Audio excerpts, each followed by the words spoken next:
이제 한 해를 마무리하고 새해를 맞이하게 되는데, 새해를 맞는다는 게 사실은 똑같은 시간들, 흘러가는 시간인데 분명히 종착점이 있죠. 점을 한번 찍는 거예요. 그러면서 새로운 기대를 가지고 새해를 맞이하게 됩니다. 그러면서 그러잖아요. 뭔가 새 일이 펼쳐지면 좋겠다. 이런 기대 있으시죠? 막연하게나마 지금처럼 말고 뭔가 또 다른. 그럼 지나온 시간들을 뒤로하고 새로운 시작에 어떤 기대와 소망이 있는가 한번 돌아봐야겠죠. 오늘 그런 시간이 되었으면 좋겠습니다. 최근에 제가 2권의 책을 읽었어요. 우리 공유책장에 있는 라이온의 간식이라는 소설책이에요. 이 책과 정류장교회 목사님이 쓰신 정류장교회 이야기 2권의 책을 읽는데, 첫 번째 책은 한 여인이 6개월 30대 젊은 여성인데 6개월 시한부 판정을 받습니다.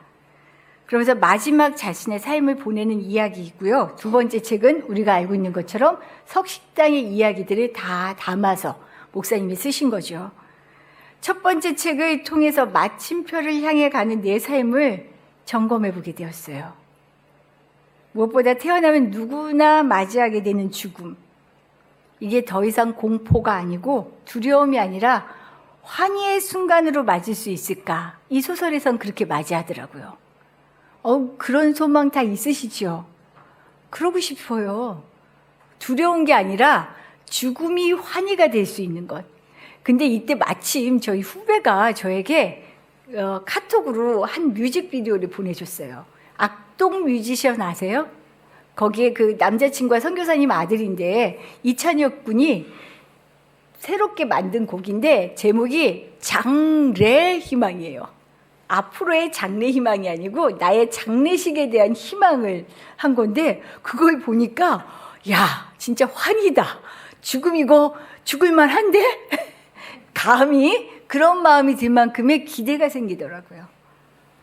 그런데 한 사람의 삶을 마무리하는 순간이 환희가 되기 위해서는 사실 삶의 순간순간들, 내가 어떻게 살아왔는지가 짝꿍처럼 아주 중요하다라는 생각을 다시 하게 되었어요. 이런 점에서 석식당 이야기는요, 내가 그동안 있어야 할 곳에 있었는가? 그리고 내가 하고 싶은 일을 넘어서 해야 할 일을 알아차리면서 나의 살아왔는지, 내 삶, 나의 목회를 정말 쫙 되돌아보게 되더라고요. 한 해를 마무리하면 마침 읽어야 할 2 책을 제가 읽은 것 같아요. 그래서 오늘은 말씀을 통해서 우리의 한 해는 물론이고요, 우리의 인생을 함께 돌아보며 새로운 시작을 한번 꿈꿔봤으면 좋겠습니다. 첫 번째, 대지. 근데 이게 참 그래요. 첫 번째 같이 읽어보죠. 마음에 처음부터 너무 좀 이렇게 힘들게 하죠. 무겁죠. 내 마음에 내키지 않는 일을 하는 것이 사실 정말 웬만한 결단 가지고 하기 어려워요. 너무 어려운 일입니다. 그런데 마음에 내키지 않는 일이 내가 해야 하는 일일 수 있는 경우가 무지 많아요. 오늘 본문에 등장하는 모세가 딱 그렇습니다. 모세는 이집트의 왕자로 살다가 살인자가 되어서요, 광야로 도망을 칩니다. 그곳에서 신분 세탁하고 양을 치면서 가정을 이루고 이제 가장으로 살아가고 있어요. 소박하지만 살만한 거죠. 잘 살고 있습니다. 이렇게 잘 살고 있는 모세를 향해 하나님이 나타나신 거예요. 아주 신비롭고 놀라운 모습으로 찾아오십니다. 하나님을 바라보지 않을 수 없게 하나님이 하셨어요. 왜냐하면 떨기나무가 불이 타고 있는데 너무 이상해요. 타지를 않아요. 불은 피어오르고 있는데 타서 사그라들지 않아요. 이걸 보고 누가 그냥 눈을 멈추겠어요. 뭐지 하고 찾아보죠. 이때 하나님께서 모세를 부르세요. 모세야. 모세가 대답했겠죠. 제가 여기 있습니다. 이 대답과 함께 하시는 하나님의 첫 번째 말씀이 이렇습니다. 9절과 10절의 말씀이에요. 우리 같이 읽어보죠. 이제 가라. 이스라엘 자손의 부르짖음이 내게 달하고 애굽 사람이 그들을 괴롭히는 학대도 내가 보았으니 이제 내가 너를 바로에게 보내어 너에게 내 백성 이스라엘 자손을 애굽에서 인도하여 내게 하리라. 내가 오래전부터 아브라함, 이삭, 야곱에 이르기까지 내가 늘 너희와 함께 했는데 보니까 애굽에서 지금 내 백성이 너무 신음하고 있어. 너무 고통당하고 있어. 종으로 살고 있잖아. 내가 그들을 끄집어내야겠는데 이 일을 다른 사람이 아니라 내가 좀 해야겠어 라고 모세에게 찾아오시는 거예요. 그러면서 첫 번째 말씀이 이제 가라.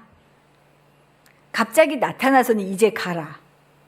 하나님의 말씀에 변방, 한낱 양치기에 불과한 모세는 자기 주제를 알기 때문에 하나님의 요구를 아주 정중하게 거절합니다. 11절 말씀에서 이렇게 얘기해요. 내가 누구라고? 하나님, 내가 누구에게 바로에게 가겠습니까? 내가 감히 어떻게 이 일을 해요? 라는 말이죠. 사실 말이 되는 소리예요. 대제국 이집트의 파라오를 어떻게 찾아가서 종살이하고 있는 백성들을 거저 내보내달라고 얘기하겠어요. 바로가 듣겠어요? 턱도 없죠. 순식간에 정신 나간 사람이 될 수 있습니다. 거기에다가 그 자리에서 죽을 수도 있어요. 실제 모세는 지금 왜 미디안 땅에 있어요? 바로에게 도망쳐 왔어요. 피해 왔어요. 아시는 것처럼 왕자였잖아요. 이집트의 왕자로 살았지만 자기 태생을 알았던 것 같아요. 그래서 자기 동족들이 종살이하면서 괴롭힘 당하는 것을 보고는 그 분을 참을 수가 없어서 어떻게 해요? 괴롭히던 애굽 사람을 쳐 죽였습니다. 그리고는 완전 범죄를 꿈꿨죠. 모래 속에 넣었어요. 아무도 못 본 줄 알았어요. 그런데 다음 날 완전 범죄가 아니라는 걸 알게 되죠. 어떻게 해요? 히브리 사람들끼리 또 다투고 있는 거예요. 그러니까 잘못한 사람한테 사실은 모세가 상당히 적극적인 사람이었어요. 오지랖이 넓었어요. 네, 찾아가서 얘기해요. 왜 자기 동포를 괴롭혀? 이러면 안 되지. 나름대로 정의감에 불타서 얘기를 다 했을 거예요. 그랬더니 이 사람이 하는 말이 2장 14절에 나와요. 내가 애굽 사람을 죽인 것처럼 나도 죽이려고? 지금 알고 있는 거예요? 모르는 거예요? 알고 있어요. 탈로가 났어요. 이 일은 결국 바로에게까지도 소식이 들어갔고요. 바로는 실제로 뭐라고 얘기하냐면 모세 죽여야겠다. 이놈 데리고 와. 가만 안 두겠어. 이 말이 떨어진과 동시에 어떻게 해요? 모세가 도망간 거죠. 도망갔어요. 그렇게 해서 숨죽여 살았어요. 그런데 이 모세에게 지금 하나님이 뜬금없이 찾아와서 뭐라 그러셔요? 이제 가라. 누구에게요? 자기 목숨줄을 쥐고 있는 바로에게. 두렵지요. 근데 제가 모세라면 이 두려움도 있지만 시간이 지나면서 이 두려움보다 저는 더한 막는 길이 더 있었을 것 같아요. 뭐냐면 더 이상 불필요한 논란에 휘말리고 싶지 않았을 것 같아요. 오지랖이 넓었던 모세, 자기 민족을 향한 정의감이 불탔던 모세, 그 열심을 내어서 정의감을 내세웠던 모세의 뒤끝은 뭐였어요? 이젠 더 이상 왕자가 아니에요. 가지고 있던 거 다 내려놓고 어떻게 해요? 도망자로 사는 거였어요. 자기는 생각해서 한 일인데, 이게 정의라고 생각해서 했는데 어떻게 해요? 모든 걸 잃었어요. 이 백성을 위해 가고 싶었을까? 전 질렸을 것 같아요. 이제 됐어요. 저 해봤는데요. 이제 그냥 더 안 하고 싶어요. 실제 모세는 그런 마음으로 하나님의 말씀 정중하게 거절했지만, 모세가 양반이죠. 정중하게 거절? 저는 무슨 생각이 들었냐면 오히려 안 되는 일 알면서, 안 되는 줄 알면서 우리 하나님이 왜 그랬을까? 저는 하나님의 심산이 너무 고약스럽게 느껴졌을 것 같아요. 그런데 제가 석식당 이야기 책을 읽으면서 바로 이 지점에 마음이 걸리기 시작했습니다. 제가 찔린 거죠, 찔려. 하나님의 은혜 속에 호기롭게 무슨 일이든 할 수 있을 것 같았던 젊은 날의 신앙이 이제 내게서 사라진 것 같아요.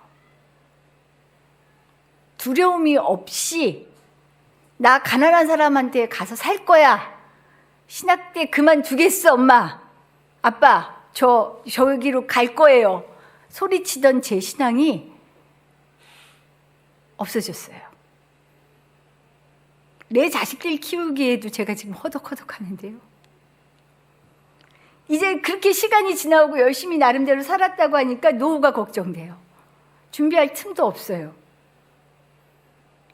이런 판에 굳이 더 가난한 사람들을 챙기며 사는 것이 너무 버거워서 애써 신경 쓰지 않고 힘쓰지 않아도 될 만큼 적당히 사는 것이 이제 제 몸에 익어져 있습니다. 더군다나 노력하고 도움을 줘서 뭔가 변화가 생기면 희망이라도 있고 보람이라도 있잖아요.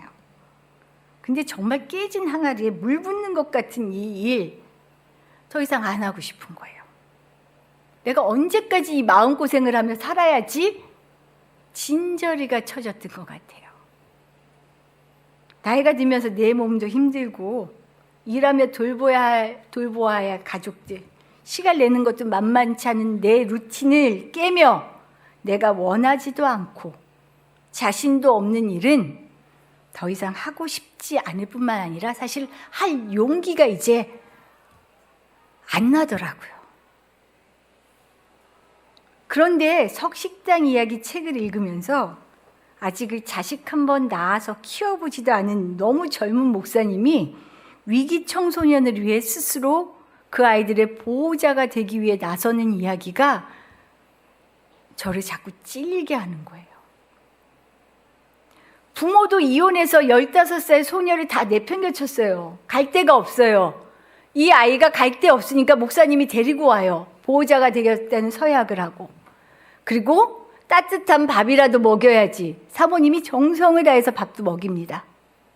목사님의 말에는요, 나중에 사모님 얼굴 보기도 미안하고 장인 장모님을 볼 수가 없었대요. 이 소녀가 왜냐? 그렇게 정성을 들이는데 밤이면 목사님과 사모님이 잠들면 뛰쳐나가는 거예요. 가서 친구들 만나서 술 먹고 남자친구 집에서 그냥 아무렇지 않게 자고 오고 어느 날은 피투성이가 돼서 다음날 오고 결국은 해바라기 센터에서 이 아이가 성폭행을 당했으니 이 아이들의 지금 보호자 되는 목사님이 오셔서 찾아가십시오. 정말 나중에는 애 앞에서 웃어줄 수가 없더래요. 거기에 마지막은 어땠을 것 같아요? 우리 막장 드라마 싫다 하면서도 쾌감이 있지 않아요? 복수를 딱 하고 뭔가 정의가 딱 펼쳐지고 이런 걸 기대하죠. 거기에는 그런 드라마처럼 그런 극적으로 아이가 변화되는 일은 일어나지 않았습니다.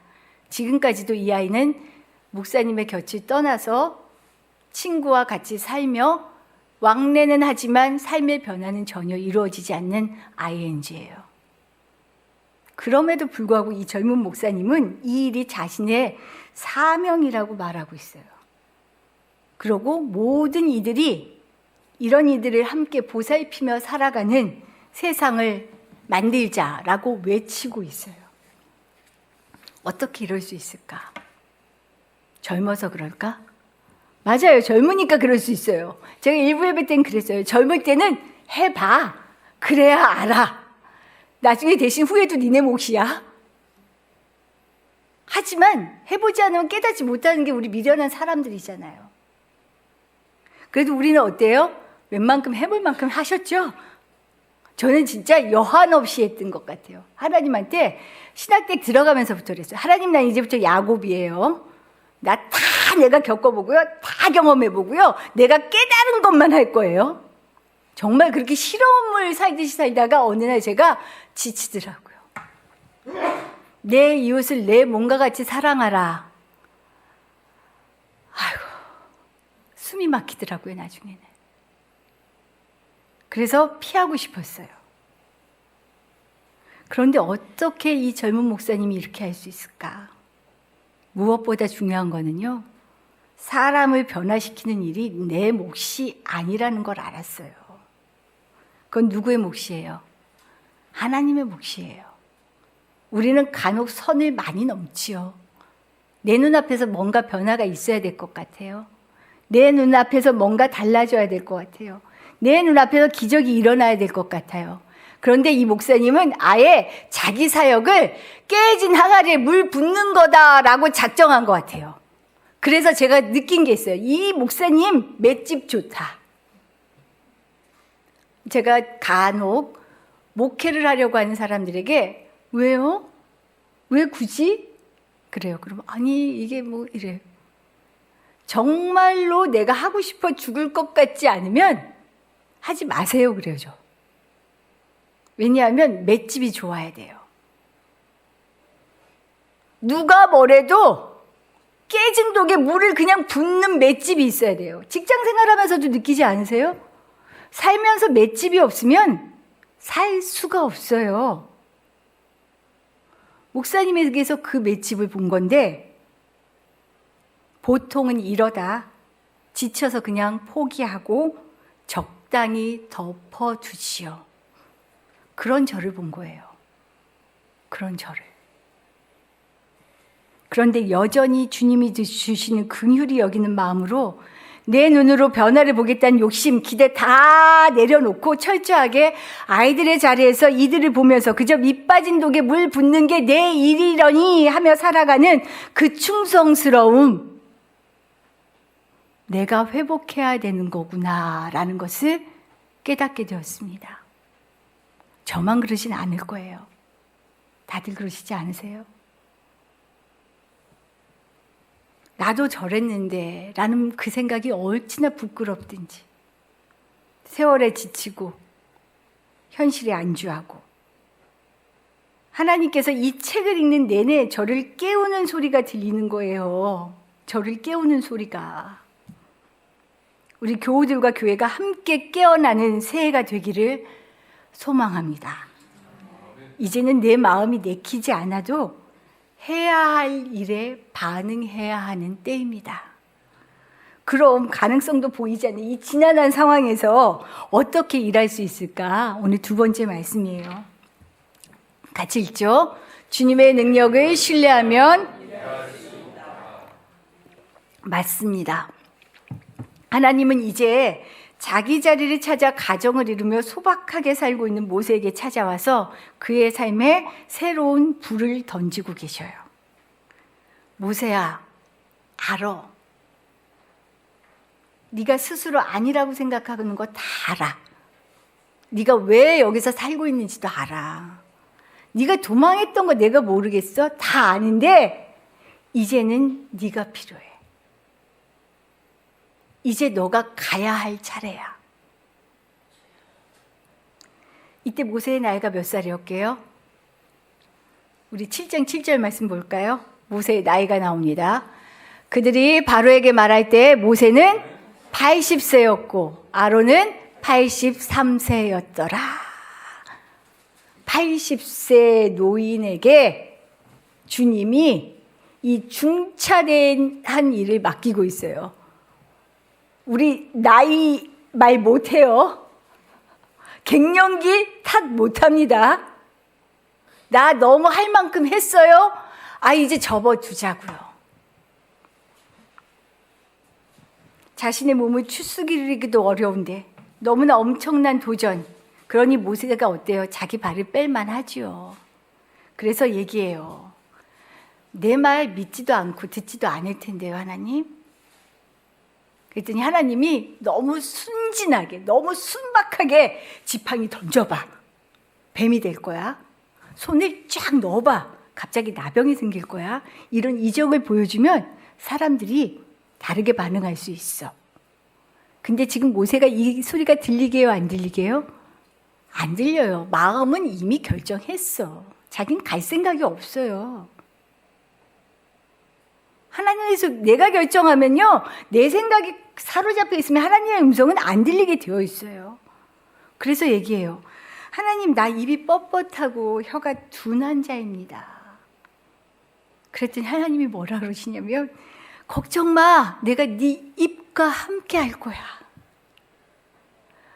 모세 더 싫었던 것 같아요. 결국은 아무리 설득하려고 해도 하나님 안 되니까요, 하나님한테 주여 보낼 만한 자를 보내소서 솔직하게 얘기해요. 그럼 여기에 대한 하나님의 반응이 어땠을까요? 이 하나님의 반응에 우리가 귀를 기울여야 해요. 4장 14절 말씀입니다. 같이 노란 글씨만 읽죠. 여호와께서 모세를 향하여 노하여 이르시되, 하나님이 분노하십니다. 분노하셔요.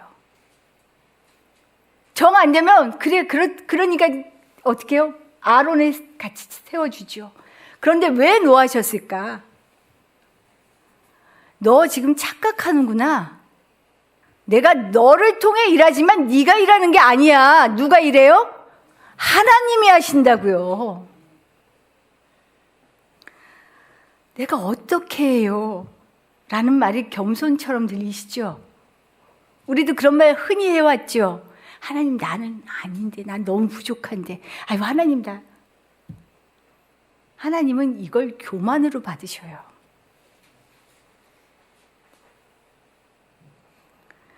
솔직히 우리에게 맡겨진 일을 생각하면 자신이 없을 때가 많아요. 사실 저도 이게 진짜 저한테 하는 설교예요. 이제 자신이 없더라고요. 자신이. 그리고 그게 얼마나 지난한 인내를 필요로 하는지, 진짜 정말 맷집이 필요한지 아니까 정말 안 하고 싶은 거예요. 겁나는 거예요. 엄두도 나지 않고 엄두를 내고 싶지도 않을 때가 많잖아요. 그리고 이제 이건 내 일 아니라서 딱 놔두고 나는 내가 할 일 나름대로 생각했는데, 손 놓고 있는 것도 아닌데. 그런데 정말 우리가 생각하면 실제 감당할 능력이 없는 건 너무 맞아요. 우리 힘으로는 불가능해요. 삶에 지쳐서 나 하나 건사하기도 힘든 거 맞아요. 하지만 하나님이 함께 하시면 이야기가 달라집니다. 그래서 하나님이 얘기하시는 거예요. 오늘 말씀에서 너 혼자 가게 하는 거 아니야. 내가 너와 함께 있어. 내가 네 입과 같이 있을 거야. 그런데도 듣지 않으니까 뭐라 그래요? 이런 교만한. 네가 하려고 하면 안 되지. 누가 널 보고 하래? 내가 한다고, 내가 너를 통해. 그러니 이제 가라. 이 소리가 들리세요? 세상에선 정말 많이 그러죠. 내가 하고 싶은 일, 중요한 일이에요. 내가 하고 싶은 것과 내가 해야 할 일들을 맞춰서 가는 것. 하지만 내가 하고 싶지 않아도 내가 할 일을 알아차리면 그건 정말 어마어마한 은혜입니다. 제가 좋아하는 말씀이 있어요. 요엘 2장 28절의 말씀이에요. 너무 잘 아는 말씀인데 우리 같이 읽어볼까요? 내가 내 영을 만민에게 부어주리니 너희 자녀들이 장래일을 말할 것이며 너희 늙은이는 꿈을 꾸며 너희 젊은이는 이상을 볼 것이며. 여기서 다른 건 괜찮은데 늙은이는 꿈을 꾸며, 꿈 안 꿔져요. 제가 만난 어르신들은요, 몸이 아파서 한결같이 반 이상이 저한테 하시는 말씀이 이대로 애들한테 폐 안 끼치고 가면 좋겠는데, 그 생각만 하셔요. 우리 권사님 막 끄덕끄덕 하시잖아요. 자식한테 폐 줄까 봐. 근데 늙은이에게 꿈을 주며, 이건 뭐예요? 기적이 일어나는 거예요. 이 기적이 어떻게 일어나요? 하나님의 영이 함께 하시면, 내가 하는 게 아니라고요. 내가 아무리 마음 먹어도요, 마음 먹고 하다가도, 하나님에게 도우심을 구하며 하다가도요, 지쳐 나 자빠지잖아요. 그런데 하나님의 영이 함께 하시면, 자기 힘으로 할 수 없는 일은 어쩌면 너무나 당연합니다. 그러나 내가 할 수 있는 일을 하는 건 너무나 당연하지만 할 수 없는 일을 하는 것, 성령의 일은 내가 쉽게 발을 딛기 어려운 일을 하게 하셔요. 왠지 아세요? 네가 했잖아가 아니거든요. 내 인생은 누가 하셔요? 하나님이 하시잖아요. 그걸 보게 하셔요. 그 속에서 내가 너를 이렇게 돕고 있잖아. 내가 너를 이렇게 이끌어주고 있잖아. 이것을 깨닫고 보게 하는 것은 내가 원하는 일을 통해서가 아니고요. 하나님이 원하시는 일을 통해서 깨달아진다고요. 한 해를 마무리하며 나 자신의 삶을 보게 되었어요. 그리고 같이 돌아볼 수 있기를 바라게 되었어요. 살아오면서 익힌 가치관에 젖어서 삶에 지쳐서 하나님이 내 안에 들어와 일하실 공간이나 여유 없이 나로 꽉 채워져 살고 있지 않은가. 새해를 맞으며 나를 통해 하나님 당신의 일을 하십시오 라고 나를 내려놓을 수 있는 일이 지금 한 해를 마무리하는 이 시점이 아닌가, 그렇게 부탁을 드립니다. 우리 교회 역시 6년을 지나왔습니다. 이제 새롭게 7년을 향해 가요. 저에게는 이 교회가 한 살 한 살 먹는 게 참 목사로서 부담이 커요. 우리 교회 관성처럼 하던 일을 하는 교회가 아니기를 지금도 기도하고 있어요. 기쁘지요? 아까 성탄절헌금 나눔도 다 기뻐요. 근데 여기에 안주하실 생각이세요? 저는 우리 교회가 여기서 안주하면 아무리 좋은 일도요, 이제 안 하는 일만 못한 일이 되게 돼요. 그 다음을 넘어갈 수 있어야 돼요. 여기에는 내가 여기까지라고 생각했던 나의 한계를 내려놓고 하나님 이제 가라 하시는 그 음성에 일부러 귀를 기울이며 주님 내가 가겠습니다 라고 나서지 않으면 새 일은 일어나지 않습니다. 우리 교회의 진짜 장점 중에 하나는요, 이렇게 드러내지 않고 자기가 맡은 일, 할 일이 무엇인가를 찾아서 잘하셔요. 그런데 이것이 단점이 되면 뭔지 아세요? 내가 너무 드러나지 않으려고 자꾸 뒤로 빼요. 자꾸 뒤로 빼요. 아니요. 하나님은 지금 그 누구도 아니고요. 청년, 청소년에게 아니고요. 지금 나에게 말씀하셔요. 이제 가라. 2024년 한 해를 돌아보며 떨기나무 가운데서 불타지만 사그러지지 않는 모습으로 우리에게 찾아와서 이제 가라 하시는 그 음성을 기꺼이 들으며 2025년을 함께 나아가는 우리 교우들 되시기를 축복합니다.